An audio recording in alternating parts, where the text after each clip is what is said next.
حضور صلی اللہ علیہ وسلم کا حضرت ضماد رضی اللہ عنہ کو دعوت دینا۔ حضرت ابن عباس رضی اللہ عنہ فرماتے ہیں، حضرت ضماد مکہ آئے اور یہ قبیلے اسد شنوا میں سے تھے، اور یہ پاگل پن اور جنات کے اثرات وغیرہ کا جھاڑ پھونک کے ذریعے علاج کیا کرتے تھے۔ انہوں نے مکہ کے چند بیوقوفوں کو یہ کہتے ہوئے سنا، محمد نعوذ باللہ دیوانے ہیں۔ حضرت ضماد نے کہا، یہ آدمی کہاں ہے؟ شاید اللہ تعالیٰ اس کو میرے ہاتھوں شفا عطا فرما دے۔ حضرت ضماد کہتے ہیں، میری حضور صلی اللہ علیہ وسلم سے ملاقات ہوئی۔ میں نے ان سے عرض کیا، میں ان خارجی اثرات کا جھاڑ پھونک سے علاج کرتا ہوں، اور اللہ تعالیٰ جسے چاہے میرے ہاتھوں شفا عطا فرما دیتے ہیں، تو آؤ میں آپ کا بھی علاج کروں۔ اس پر حضور صلی اللہ علیہ وسلم نے خطبہ مسنونہ کا ابتدائی حصہ 3 مرتبہ پڑھ کر سنایا، جس کا ترجمہ یہ ہے، بے شک تمام تعریفیں اللہ کے لیے ہے، ہم اسی کی تعریف کرتے ہیں اور اسی سے مدد مانگتے ہیں۔ جس کو اللہ ہدایت دے دے اسے کوئی گمراہ نہیں کر سکتا، اور جسے وہ گمراہ کر دے اسے کوئی ہدایت نہیں دے سکتا۔ میں اس کی گواہی دیتا ہوں کہ ایک اللہ کے سوا کوئی معبود نہیں اور اس کا کوئی شریک نہیں۔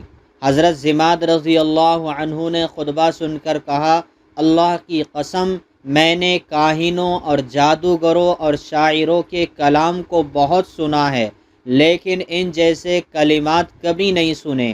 لائیے، ہاتھ بڑھائیے، میں آپ سے اسلام پر بیعت ہوتا ہوں۔ چنانچہ ان کو حضور صلی اللہ علیہ وسلم نے بیعت فرما لیا، اور ان سے فرمایا کہ یہ بیعت تمہاری قوم کے لیے بھی ہے۔ حضرت ضماد نے عرض کیا، بہت اچھا، میری قوم کے لیے بھی ہے۔ چنانچہ بعد میں حضور صلی اللہ علیہ وسلم نے ایک لشکر بھیجا جن کا حضرت ضماد کی قوم پر گزر ہوا، تو لشکر کے امیر نے ساتھیوں سے پوچھا، کیا تم نے اس قوم کی کوئی چیز لے لی ہے؟ تو ایک آدمی نے کہا کہ میں نے ان کا ایک لوٹا لیا۔ تو امیر نے کہا، وہ ان کو واپس کر دو، کیونکہ یہ حضرت ضماد رضی اللہ عنہ کی قوم ہے۔ اور ایک روایت میں ہے کہ حضرت ضماد رضی اللہ عنہ نے حضور صلی اللہ علیہ وسلم سے عرض کیا کہ یہ کلمات آپ دوبارہ سنائے، کیونکہ یہ کلمات بلاغت کے سمندر کی گہرائی کو پہنچے ہوئے ہے۔ حضرت عبد الرحمن عدوی کہتے ہیں کہ حضرت ضماد رضی اللہ عنہ نے فرمایا، میں عمرہ کرنے کے لیے مکہ مکرمہ گیا۔ وہاں میں ایک مجلس میں بیٹھا ہوا تھا جس میں ابو جہل اور عتبہ بن ربیعہ اور امیہ ابن خلف تھے۔ ابو جہل نے کہا، اس آدمی نے ہماری جماعت میں تفریق ڈال دی، ہمیں بیوقوف بتایا، اور ہم میں سے جو مر چکے انہیں گمراہ قرار دیا، اور ہمارے خداؤں میں عیب نکالے۔ امیہ نے کہا، اس آدمی کے پاگل ہونے میں کوئی شک نہیں ہے، نعوذ باللہ من ذالک۔ حضرت ضماد کہتے ہیں کہ اس بات کا میرے دل پر بڑا اثر ہوا، اور میں نے اپنے جی میں کہا، میں بھی تو جنوں وغیرہ کا علاج کر لیتا ہوں۔ چنانچہ میں اس مجلس سے کھڑا ہوا اور حضور صلی اللہ علیہ وسلم کو تلاش کرنے لگا، لیکن آپ مجھے سارا دن کہیں نہ ملے، یہاں تک کہ اگلا دن آ گیا۔ اگلے دن پھر ڈھونڈنے لگا تو مجھے آپ مقام ابراہیم کے پیچھے نماز پڑھتے ہوئے مل گئے۔ میں بیٹھ گیا۔ جب آپ نماز سے فارغ ہوئے تو میں آپ کے قریب آ کر بیٹھا، اور میں نے کہا، ابن عبد المطلب۔ آپ نے میری طرف متوجہ ہو کر فرمایا، کیا چاہتے ہو؟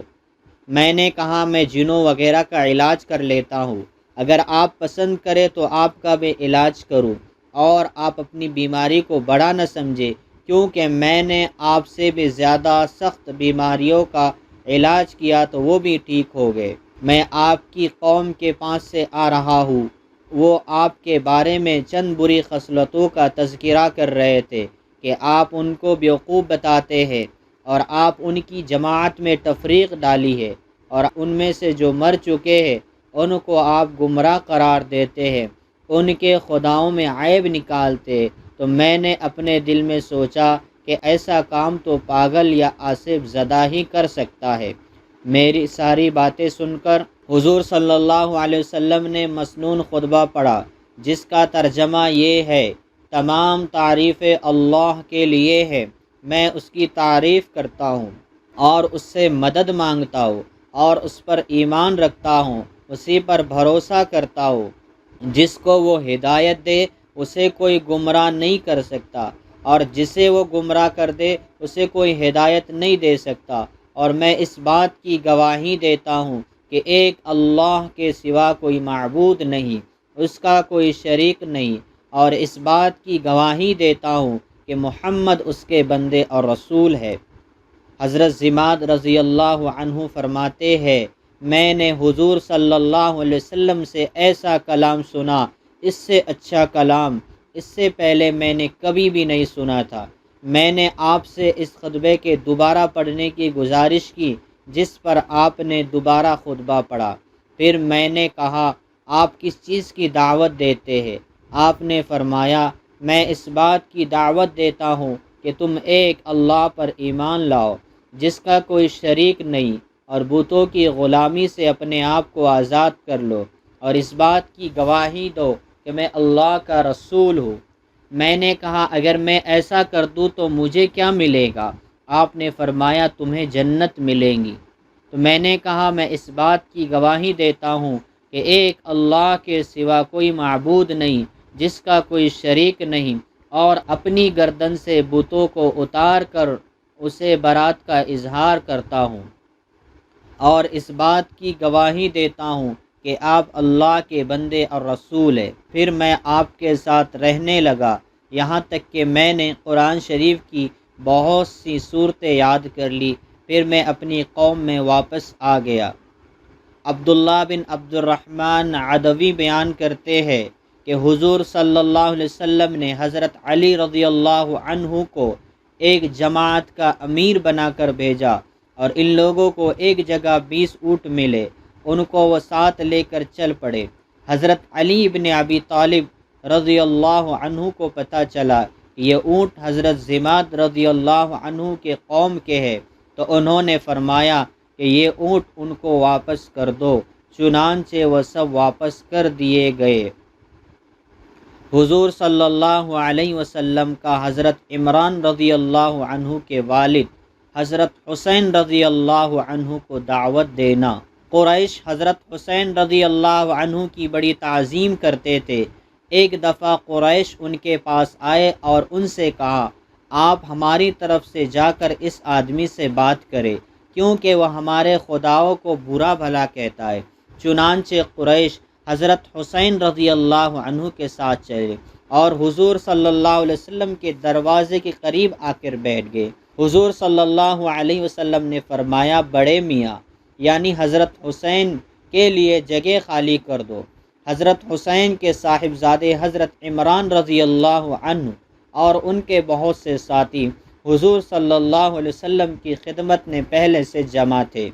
حضرت حسین نے کہا، یہ کیا ہو رہا ہے کہ ہمیں آپ کی طرف سے یہ باتیں پہنچ رہی ہے کہ آپ ہمارے خداؤں کو برا بھلا کہتے ہیں، حالانکہ آپ کے والد تو بہت محتاط اور بھلے آدمی تھے۔